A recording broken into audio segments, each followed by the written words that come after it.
você abrir o livro de Mateus. Mateus capítulo 6, versículo 1 diz assim: guardai-vos de exercer a vossa justiça diante dos homens, com o fim de ser vistos por eles. Doutra sorte não tereis galardão junto do vosso Pai.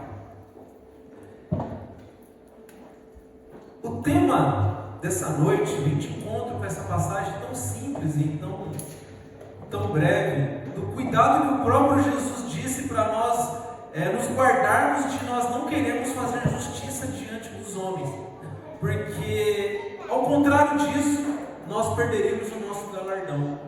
É uma das primeiras orientações de Deus após o Sermão do Monte, o Sermão das Boas-Aventuranças, aonde nós acabamos de relembrar, que foi trazido no domingo passado, sobre que Deus, o que Ele fala, Jesus, sobre o que realmente tem valor, são coisas eternas, coisas que vão durar mais do que um breve tempo nessa terra. Bem-aventurados sois vocês que choram, pois de vocês serão o reino dos céus. Bem-aventurados vocês que choram, pois serão consolados. Bem-aventurados vocês humildes, os mansos, pois de vocês serão o reino dos céus. E Jesus começa a trazer outros valores para o seu povo. Aliás, os seus discípulos apenas. Após o povo estar entusiasmado com Deus, com a cura, com o milagre, mas no final do dia o que sobra são somente os seus discípulos. E é nesse momento que Jesus ele começa a realmente a dizer o que de fato é o reino dos céus. Somente para aquele público seleto que está interessado a querer viver isso. E após esse monte de sermões, Deus ele começa a se inclinar a algumas diretrizes e algumas orientações, e Ele já nos prepara para que a gente tenha o cuidado de se guardar, a não querer fazer coisas, a não querer fazer a nossa justiça diante de olhares de alguns homens. Ele chama esse assunto à tona, e Ele traz esse assunto à tona aos seus discípulos para terem cuidado de não querer mostrar a justiça para as outras pessoas. Isso porque o próprio Jesus ele sabe do que ele está falando. Ele sabe o que está enraizado no coração do homem é uma tentação, uma necessidade carnal derivada do seu DNA carnal, pecador, de querer ser adorado. Uma vontade assim intrínseca, uma vontade dentro do coração do homem, incontrolável carnalmente dizendo, uma necessidade de auto-reconhecimento, uma necessidade que está intrínseca do homem. Por isso, o tema da nossa pregação dessa noite chama-se motivação egocêntrica. Como que nós devemos a todo tempo estarmos ligados, atentos a esse DNA pecador que está dentro do nosso coração. Essa essência, essa necessidade de querer ser reconhecido. Isso é do homem. Isso não começou hoje, não começou quando você nasceu, muito menos quando o Estevão nasceu. O Estevão, quando está ali na manha dele, essa semana ainda até falei para ele, brincando, deitado no tapetinho, e ele fazendo as manhas dele: papai, quero isso, papai, quero aquilo, e manha para cá, e manha para lá. E eu viro para ele com toda a calma e falei: ei, Estevão, o que você aprendeu isso? Foi com a Eva, né? Foi com Adão que você aprendeu isso, né? Só pode ser. Uma criancinha já sabe mentir, já sabe fazer manha. Eu quero, se eu não quero eu faço manha. Começa a criar, a jogar com seus pais, começa a criar, fazer um jogo. Se o papai não dá, vai na mamãe. E como uma criancinha sabe fazer isso? Aprendeu com quem? Se não com Adão e Eva. As nossas crianças elas já nascem de fábrica sabendo, através de Adão e Eva, a fazerem o mal. Coloquem duas crianças para brincar, e nesse momento você coloca um brinquedinho no meio delas. Começou a Terceira Guerra Mundial. Uma quer, outra não quer. Enquanto aquele brinquedo não está lá, não aconteceu nada. Mas você colocou um brinquedo, a Gigi e o Estevão, que é primão para cá, primona para lá, e beija para cá, e beija para lá, colocou um brinquedo, já começa o egocentrismo.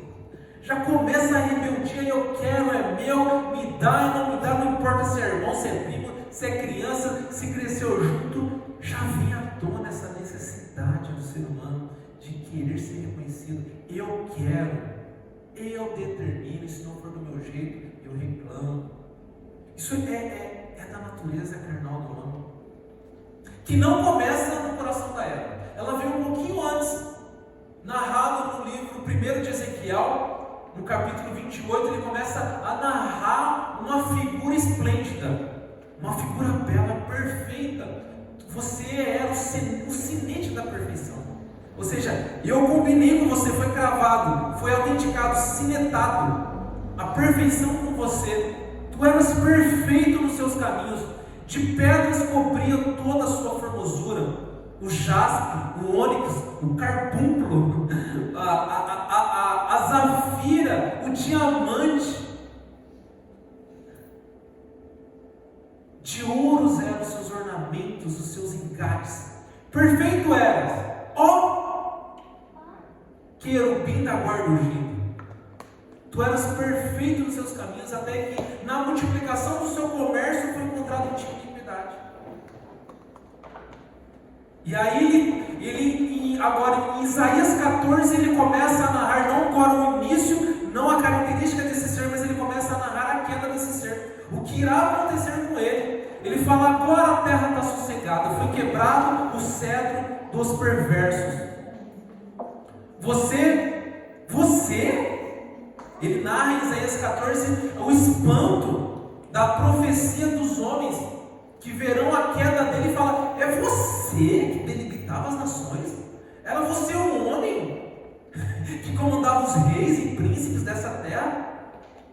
Pois agora, junto aos vermes, agora o além turba a sua chegada. Ele fala da queda desse ser. Pois você dizia: subirei no mais alto dos céus, subirei acima das estrelas de Deus, e sobre a congregação do monte colocarei o meu trono, e subirei acima dos céus, e como Deus serei semelhante ao Altíssimo. Ele fala por conta dessa soberba, foi derribada a estrela da manhã. Ele narra sobre a figura de Lúcifer, a figura de um ser belo, a figura de um ser esplêndido. Ele fala de um ser que caiu, e que esse ser, ele inaugura o desejo de não querer ser uma criatura de Deus. Ele inaugura a rejeição da natureza de ser criatura de Deus. Ele foi o primeiro ser a rejeitar a não ser criatura de Deus. E essa mesma essência, essa mesma vontade, esse mesmo pensamento de se rejeitar, eu não quero ser de Deus, mas eu quero ser como Deus, ele inaugura a rejeição natural de ser uma criatura de Deus, e ele transfere, ele projeta esse desejo no coração de Eva. Ele fala: não, certamente não morrerás, pois no dia que dela comer, se vos abrirão os olhos, e como Deus, conhecedores do bem e do mal. O que ele passa para Eva, o que ele passa e o que ele projeta na Eva, é nada mais, nada menos o que ele projeta no seu coração, o que ele projetou no seu coração em algum momento, e agora, nessa ânsia, nesse multiplicar de comércio, ou seja, nessa vontade de convencer várias e várias pessoas, ele inaugura isso no jardim do Éden, e ele passa esse desejo para Eva: não, Eva, você vai ser como Deus. Esse desejo do homem querer ser como Deus. O homem, ele é criatura, ele não tem o poder de ser autocriado, ele não tem o poder de se autocriar, por isso ele tem a necessidade de estar ligado com Deus, porque não tem outro caminho para o homem ele foi criado por Deus, e se o homem ele não quer viver o seu propósito para o qual ele foi criado, ele perde a razão de existir. E quando o homem decide ele não para Deus, ou seja, ele rejeita a natureza da sua criação, de ser criado por Deus, ele perde o seu valor. Isso entra no coração da Eva e ela começa a pensar: será que eu não posso ser adorado por Deus? E imediatamente o homem ele começa a justificar a sua autoadoração na religião. E aí começa a religião ali nos primórdios do Jardim do Éden, aonde eles pegam folhas de figueira e se cobrem. E agora, para ele justificar a vontade de ser adorado, ele cria a religiosidade. O homem cria a forma de ele cobrir a nudez dele, do jeito dele. E Deus fala: nananina não, é sangue, é morte, peles. Investiu o homem e deu a sua mulher vestimentas de pele, derramamento de sangue, sacrifício. Ele fala: eu sou justo, agora alguém vai pagar. E Jesus paga no nosso lugar. Mas essa necessidade do homem ser adorado, ele inaugura, ele penetra no coração dos homens, e ele é passado de DNA para DNA, ele é passado de geração para geração, nos primórdios da criação, nos primórdios, no início do homem, quando ele começa a entender, ele começa a ser um homem que ele quer ser adorado, ele quer ser auto-reconhecido. Essa necessidade, ela entra no coração do homem, aonde nessa misericórdia Deus quer compartilhar sua glória conosco, e nós temos uma vida, mas nós insistimos em nós fazermos do nosso jeito, de nós sermos adorados por algo. Nós temos essa necessidade no nosso coração, de fazer do nosso jeito religioso, e nós tampamos a nossa vontade de ser adorado com a religião. E para não ficar tão claro isso, talvez eu vou lá no domingo, oro, prego, sirvo a Deus, mas esse desejo às vezes de ser adorado não sai do nosso coração. O homem, ele tem a tentação de ser adorado. É uma tentação do homem de ser como Deus, de ser auto-reconhecido, de ser elogiado, de falar: muito bem, você fez bem feito, parabéns. Isso é uma tentação do homem que entra nos primórdios da criação. E por isso em Mateus 6,33 ele diz assim: buscai, pois, em primeiro lugar o seu reino e a sua justiça, e todas essas coisas vos serão acrescentadas. E nós devemos ter o cuidado de não querermos adoração. Isso é um cuidado, uma tentação que nós devemos ter, porque esse versículo: buscai, pois, primeiro o reino de Deus e a sua justiça, e todas as coisas vos serão acrescentadas, ele está no final, onde a introdução disso é justamente onde Deus diz: guardai-vos de não querer fazer a sua justiça diante dos olhos dos homens. E no meio disso, o que Deus traz é um monte de admoestações, um monte de conselhos à sua igreja, ao seu público que estava ali iniciando, aos seus discípulos, dizendo, por exemplo, que quando você for dar a esmola, que a sua mão direita não saiba o que a sua mão esquerda faz. Ele tem que falar isso para um público pecador, um público que tem desejo de ser adorado. Olha, o que eu estou trazendo para você aqui é a graça, é aquele sacrifício lá no Jardim do Éden, que o próprio Deus derramou, e o próprio Deus matou uma ovelhinha e cobriu a nudez do homem, de Adão e Eva, que foi a nudez da necessidade de querer ser adorado. E o que eu estou trazendo para você é uma libertação disso. Então cuidado de vocês não continuarem nessa religiosidade, e quando vocês forem fazer, com a sua mão esquerda não saiba o que a sua mão direita fez. E quando você for orar, não faça como os religiosos, não fique gritando com vãs repetições: em nome de Jesus, meu Pai, em nome de Jesus. Mas a gente nem sabe, né? Meu Pai, a gente mais cria clichês nas nossas orações: em nome de Jesus. Não, mas tem que falar em nome de Jesus no final, porque senão a gente nem sabe por que a gente fala isso. Mas a gente entra nesse cenário religioso. Olha só como o irmão ora, eu vou orar mais ou menos parecido com esse clichê. Então ele quebra esses paradigmas religiosos. Jesus ele vem quebrando essa necessidade de um homem querer mostrar, não mostre, que a sua mão direita não saiba o que a sua mão esquerda faz, e muitas vezes a gente cai nessa tentação. Quem trouxe aquele bolinho? Quem foi que trouxe esse bolo? Fui eu, e a Bíblia diz, não é para falar. Pouco importa quem trouxe. Pouco importa o que você fez. Pouco importa o que acontece. Ele fala que a sua mão esquerda não saiba que a mão direita faz. E Jesus, ele vem no meio disso, trazendo essas admoestações, esses cuidados que estão no nosso coração. E ele fala, veja como que eu cuido dos passarinhos. Eles não semeiam, nem colhem, nem armazenam, contudo não falta nada para eles. Olha os lírios dos campos. Nem Salomão, na sua mais alta glória, se vestiu como um lírio desse. Não é vocês mais importantes que o lírio? Porque andais ansiosos com que há de comer ou com que há de se vestir? E ele encerra essa conversa, essa dizendo: buscai, pois, primeiro o reino de Deus e a sua justiça, e todas as coisas vos serão acrescentadas. O que Jesus está conversando e orientando o seu público: cuidado com a religiosidade, cuidado com a necessidade intrínseca no seu coração de você querer ser adorado e querer ser como Deus. E a pergunta é: se Deus promete cuidado, se Deus promete tudo isso, e nós devemos ter cuidado de não sermos autoadorados, por que nós nos ansiamos? Por que nós nos preocupamos além do necessário? Por que isso pega nos nossos corações? Não é uma coisa que pegou numa semana, às vezes 15 dias, um período da sua vida. Não é porque anos e anos nós somos pessoas ansiosas, entramos num buraco negro de uma depressão, de angústia, medo, insegurança, e a gente não consegue experimentar o melhor de Deus, uma vida em abundância. E a pergunta é: por quê? Sendo que o próprio Jesus não ande ansiosos procurando saber o que há de comer, o que há de vestir, porque eu garanto para você que eu vou dar o sustento para vocês.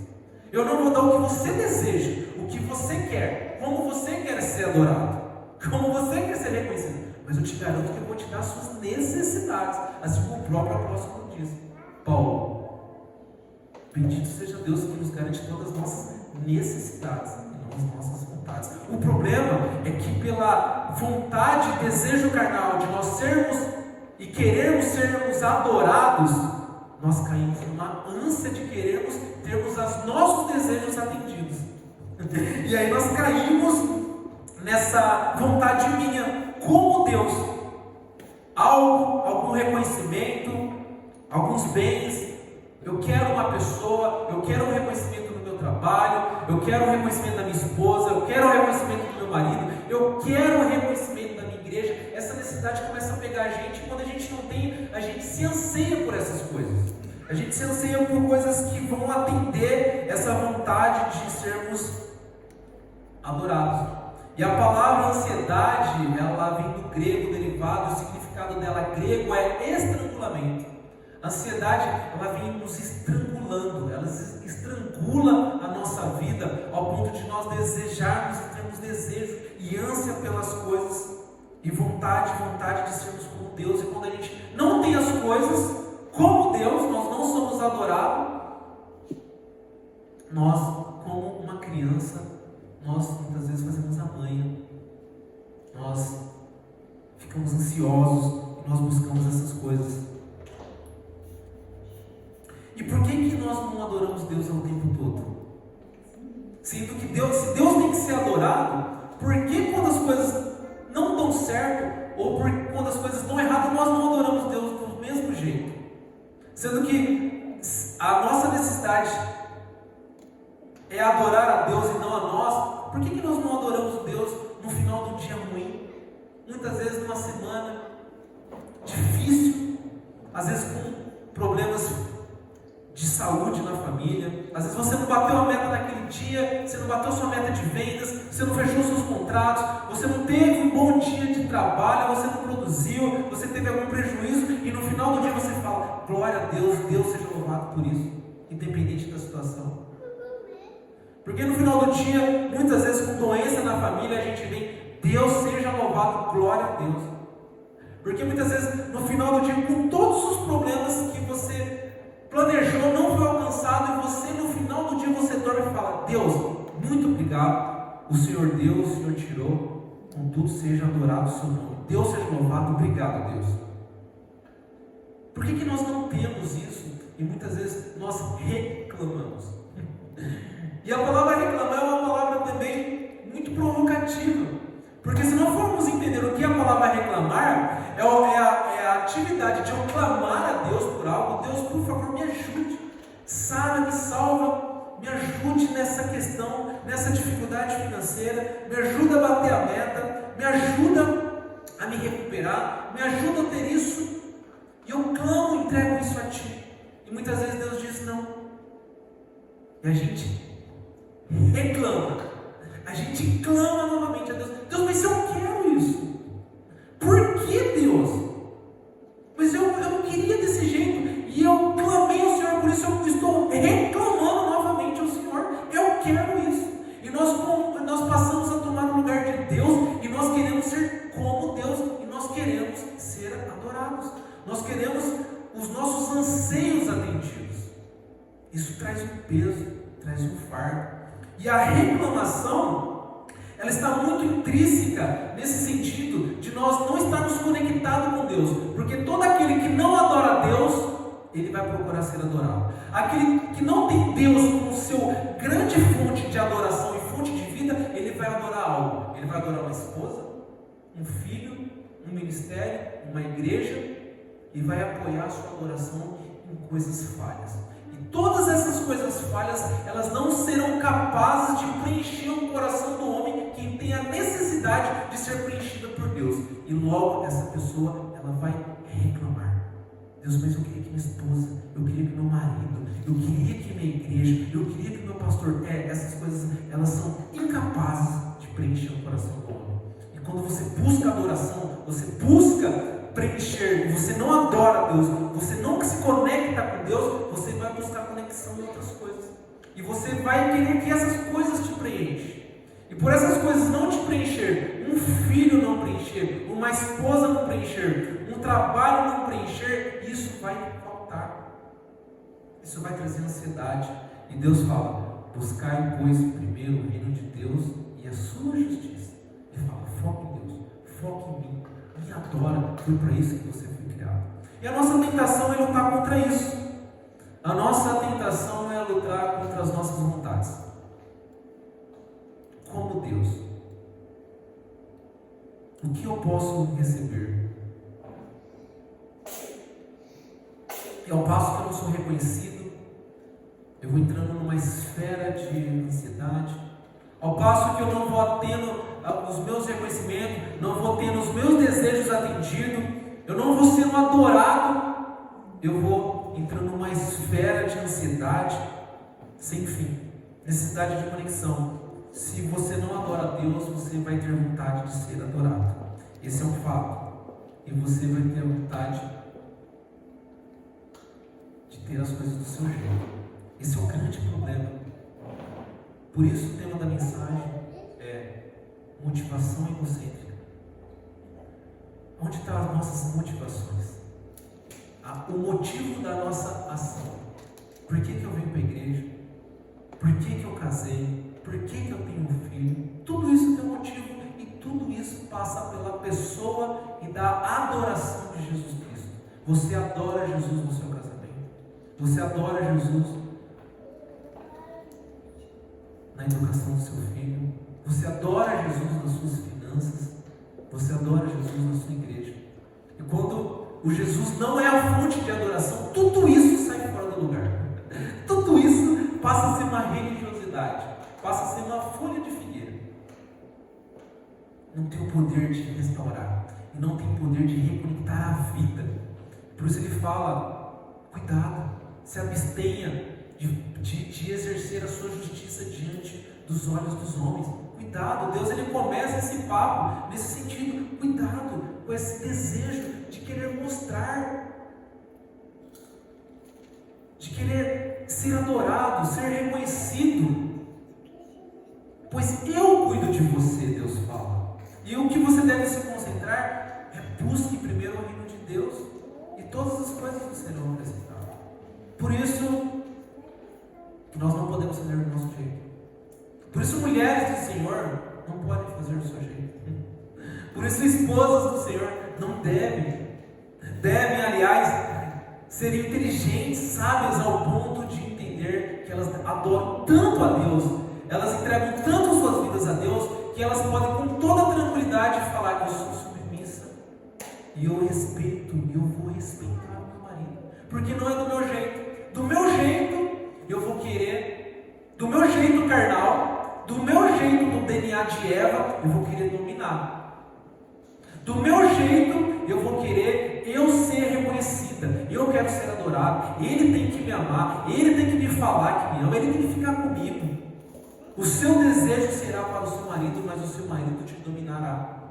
Essa é uma tentação carnal da mulher, é uma tentação da mulher querer dominar o homem. Eu quero, meu marido não faz, meu marido poderia fazer isso, porque toda hora está no seu desejo carnal, do meu jeito, a mulher querer dominar o marido, e muitas vezes ela querer prover mais que o marido, ela querer ser a dominadora e ela controlar a situação do jeito dela sem ela saber, e por isso ela passa anos e anos, muitas vezes reclamando do meu marido, porque é o jeito dela, e o jeito de Deus. Ela fala: submeta e respeite seu marido, submeta e só respeita.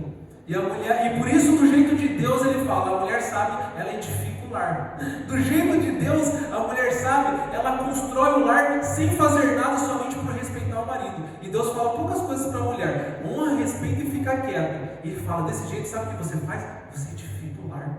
Do jeito de Deus, não do jeito da mulher, ela por respeitar o marido e por deixar o marido prover, e não do jeito dela: eu quero meu marido aqui. Muitas vezes ela até desobedece a Deus, até fala: o marido nunca trabalha, fica aqui comigo.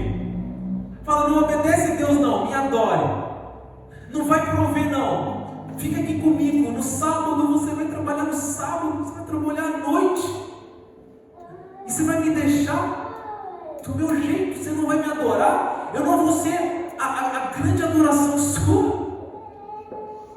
É o jeito da mulher, é o jeito de Deus. Ele fala: honre seu marido, respeite. E se as coisas não estão indo bem, fala: eu sei que as coisas não estão indo bem, talvez você não está ganhando o suficiente, talvez a empresa não está te encaixando do jeito que você quer, talvez você está passando por algumas dificuldades, talvez você vai ter que viajar, talvez alguns dias você vai chegar tarde, mas eu te admiro, contudo eu confio em você. Esse marido, ele sai fazendo de tudo, ele faz o possível e o impossível para uma mulher assim.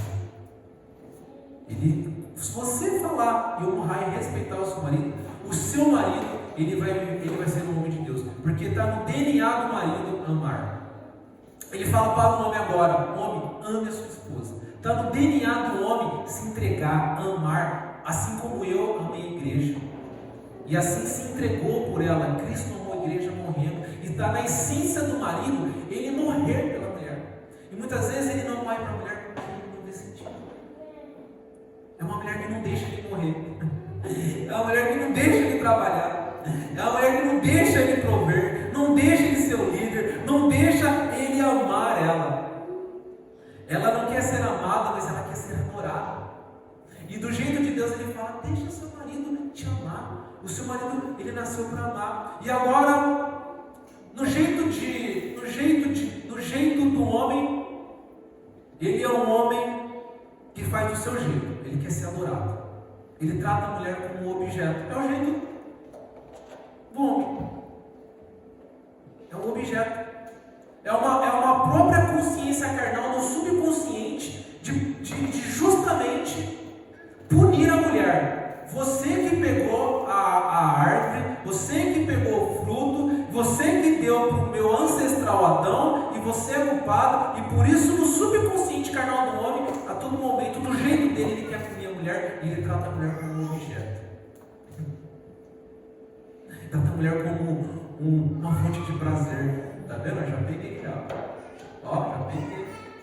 Aí fica essa conversa do meu jeito do homem, contando quais foram as quantidades dos seus frutos prazerosos, porque do jeito do homem ele trata a mulher como um objeto. Mas do jeito de Deus ele fala para esse homem: do meu jeito é amar. Você deve amar. E muitas vezes o homem ele tem que se apropriar apropriar disso. Ele tem que se apropriar da sua natureza divina, de como ele foi criado. E muitas vezes, a mulher querendo ser adorada, ele está falando: você quer ser adorada, mas por eu adorar Deus, eu vou trabalhar. Por eu adorar Deus, eu vou ter que viajar um pouco mais. Por eu adorar Deus, eu vou ter que ficar um pouco mais estudando. Eu vou ter que ficar um pouco mais me preparando.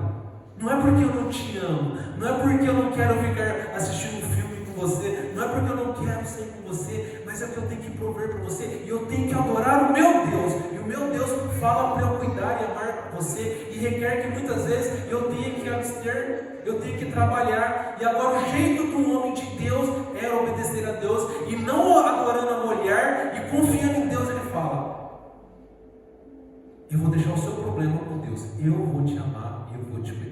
Muitas vezes a gente tem que deixar o problema das pessoas com as pessoas e não entrar no problema das pessoas. Muitas vezes os homens não devem entrar no problema e no pecado da mulher, e muitas vezes as mulheres não devem entrar no pecado do homem. O problema é a gente encerrar esse ciclo. O problema é, nessa ânsia de ser adorado, eu decidir, mesmo que minha mulher não respeite, mesmo que minha mulher não me honra, mesmo que a mulher não seja submissa, eu vou trabalhar, eu vou amar, eu vou cuidar. De alguma forma Deus vai te abençoar. E para si mesmo, mulher, mesmo que o meu marido não me ame, mesmo que o meu marido não cuide, eu vou confiar a Deus. Eu não vou pegar a rédea da minha casa, eu não vou pegar as rédeas da liderança que Deus deu ao meu marido. Eu vou confiar em Deus, mesmo que o meu marido ainda não me ame, mesmo que o meu marido ainda não enxergue como Deus enxerga. Mas isso é Deus. É Deus que resolve essas coisas. E por isso que nós devemos ter cuidado e nós não fazemos do nosso jeito. É o jeito de Deus. Por isso os ministérios do nosso jeito, eles são como Deus pediu para a gente ter cuidado. Cuidado de não exercer a sua justiça diante dos homens. O ministério do nosso jeito é aquele ministério que nós buscamos o nosso auto-reconhecimento. Poxa, tem pouca gente. Poderia ter mais gente. Poxa, mas o instrumento é meio velho, poderia ter um saxofone, poderia ter um jogo de luz. E aí Deus, ele fala: cuidado, cuidado para não exercer a sua justiça diante dos homens. E Jesus, ao momento algum, ele está tratando quantidade, ele não está tratando números, mas ele está tratando justamente com os seus discípulos, que são poucos, muitas vezes 12, que estão ouvindo essas admoestações, não mais a multidão. A multidão que quer cura, quer milagre, quer um violão, quer a cura, quer uma atmosfera. É a galera da adoração. É a galera que quer reconhecimento, a galera que quer uma coisa legal, que quer uma palavra de profecia para mim. O que vai ter para mim? O que a palavra está reservada que eu vou receber essa semana? Mas para os discípulos ele fala: se abstenha de exercer a sua justiça diante dos homens. O ministério do jeito do homem é esse. É o ministério que ele quer ser reconhecido. É aquele que eu quero aparecer. É aquele que eu quero o reconhecimento. É aquele que eu quero minha glória. Quem que trouxe isso daqui? Fui eu.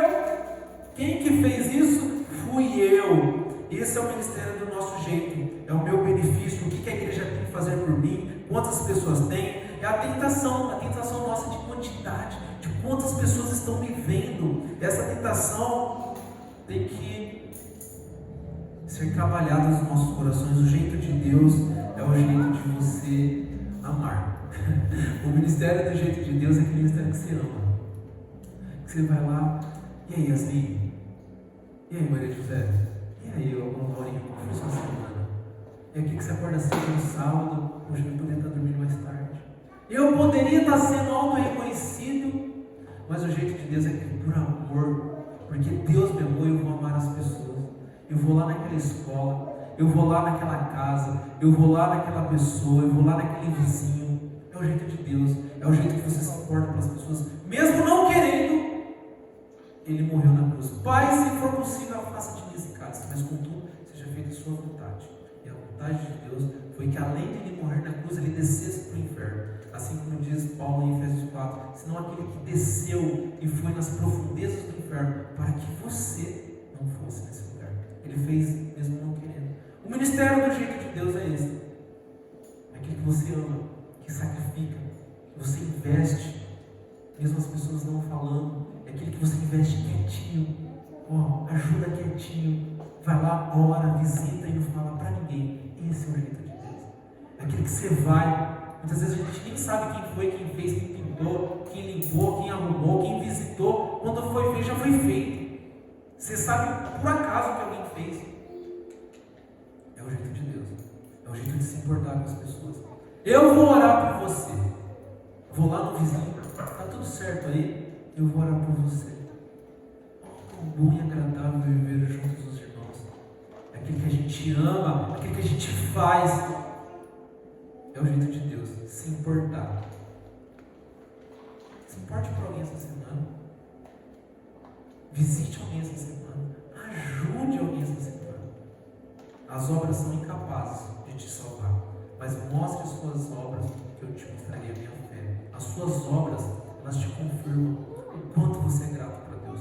Muitas vezes nós somos muito bons para saber que é de graça. Graça sobre graça, receber foi de graça. Não é pelas obras. Não, você não precisa fazer nada, Deus já fez tudo. E nós nos apropriamos e justificamos a nossa falta de obras por essa graça. Mas por essa graça, justamente ser de graça o que Deus fez e você não ter capacidade de fazer nada, por essa gratidão você vai lá e faz. Você ama, você devolve essa gratidão. Você quer espalhar isso para as outras pessoas e você quer dar essa boa notícia. Eu recebi de graça, olha o que você também tem de graça. E você só faz isso se relacionando, amando a Deus. O jeito de Deus, não o nosso jeito de motivação egocêntrica, é nós nos importarmos com as pessoas. Amar. Ele fala assim para Pedro: Pedro, tu me amas? Pedro, tu me amas? Fátima, Márcia, tia Lourdinha, tu me amas? Clarice, tu me amas? Apacenta minhas ovelhas. O que ele está falando é que você me ama mesmo? Você me ama de verdade, Pedro? Vai. É diferente de você mostrar, Pedro. É diferente do seu auto-reconhecimento. Não é para você, inclusive você vai morrer numa morte assim assado. E ele fala a morte que Pedro haveria de morrer. Mas enquanto isso você vai. Imagina Deus falando, você vai morrer de cabeça para baixo, crucificado de cabeça para baixo. Mas enquanto isso, apacenta minhas ovelhas. E você vai com toda alegria, te encontra com essa morte. Ele fala isso para Pedro. Porque para Deus não tem meio termo. Para Deus não é tudo, não é nada. Você me ama. Deus fala para você: tu me amas. Então vai. É tudo ou nada para Deus. É amor. O ministério do jeito de Deus não é o jeito de Eva. Não é o jeito de o anjo da guarda de querubim caído. Não é o jeito dos homens de serem adorados. O jeito de Deus é uma mulher que é submissa, respeita e confia em Deus. O jeito de Deus, independente do que a mulher fala, o que importuna, o que pede, deixa de fazer isso, deixa que eu lidero. Então o homem fala: não, aqui é entre eu e Deus. Deus fala para eu liderar. Você pode se perder um pouquinho aí, vai passar, fica tranquilo que vai passar. Eu vou prover, fica tranquilo.